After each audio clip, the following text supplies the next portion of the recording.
6th question தான் solution ஆரம்பிப்போம். Find all the numbers satisfying. அப்போ எக்ஸோட வேல்யூ தான் கண்டுபிடிச்சிருக்கு. Solve by. அப்போ சொல்யூஷன் ஆரம்பிக்கிறேன்.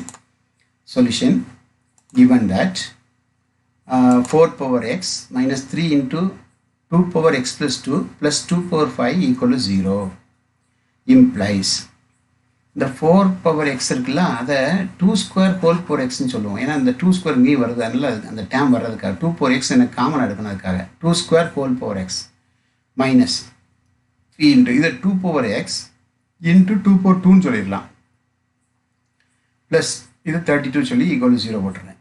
பாருங்கள், இதில் 2 power x ஹோல் ஸ்கொயர் சொல்லலாம். இதை வந்து ஏன்னா இந்த பவருக்கு பவரை மாற்றிக்கலாம். இங்கே மைனஸ் இது வந்து 4 2 square 4 4 3s are 12 போட்டுறேன். 2 power x இருக்கட்டும், 32 இருக்கட்டும். இப்போ 2 power x வர ரீப்ளேஸ் பண்ணுவோம். Replace 2 power x as y.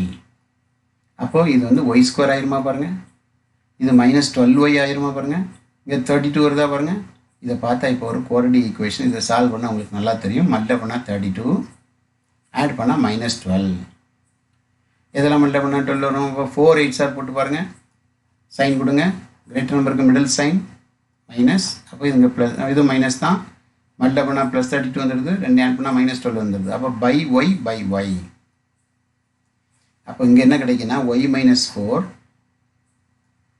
இங்கே y மைனஸ் 8 ஈக்குவல் டு 0. அப்போ இதுலேருந்து என்ன சொல்லிடலாம்? ஃபஸ்ட் நம்பர் ஈக்குவல் டு 0 அல்லது செகண்ட் நம்பர் ஈக்குவல் டு 0.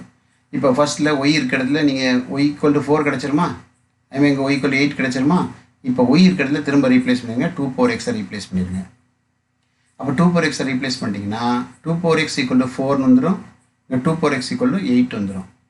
இந்த 4 2 ஸ்கொயர்னு சொல்லலாம் பாருங்கள், ஏன்னா 2 power இருக்கனால 2 ஸ்கொயர் சொல்லலாம். அதே மாதிரி இங்கே 8 2 கியூப் சொல்லலாம் பாருங்கள். இப்போ பார்த்தீங்கன்னா எக்ஸ் இருக்கிறதுல 2 இருக்குது. அப்போ எக்ஸ் ஈக்குவல் டு 2, இங்கே எக்ஸ் ஈக்குவல் டு 3 வரும். இதுதான் ஆன்சர். சரி, இந்த 2 வேல்யூக்கு தான் இது சாட்டிஸ்ஃபை ஆகும்.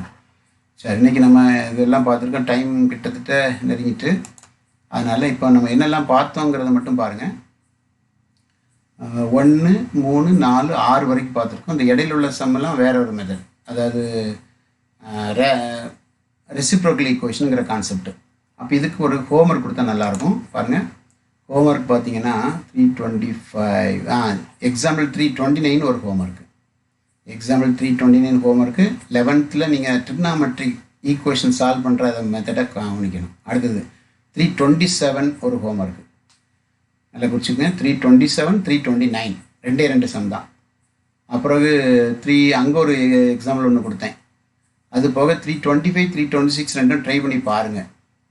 இன்னும் ட்ரை பண்ணி பார்த்துட்டு எனக்கு ஆன்சர் கொடுங்க. ரெண்டும் சரியாக தான் வரும். அது எல்லாமே எங்கே உள்ள மெத்தட் தான், 10th உள்ள மெத்தட் தான். அதனால் நீங்கள் ஈஸியாக பண்ணிடலாம். நம்ம இதுக்கு அடுத்தது நம்ம பார்க்க போகிறது ரெசிப்ரோக்கல் ஈக்குவேஷன் ஒரு கான்செப்ட் பார்ப்போம். சரியா? ரெசிப்ரோக்கல் ஈக்குவேஷனுக்கு வந்து இன்ஃபர்மேஷன் பாருங்கள். 3.4 பார்த்துட்டோங்களா?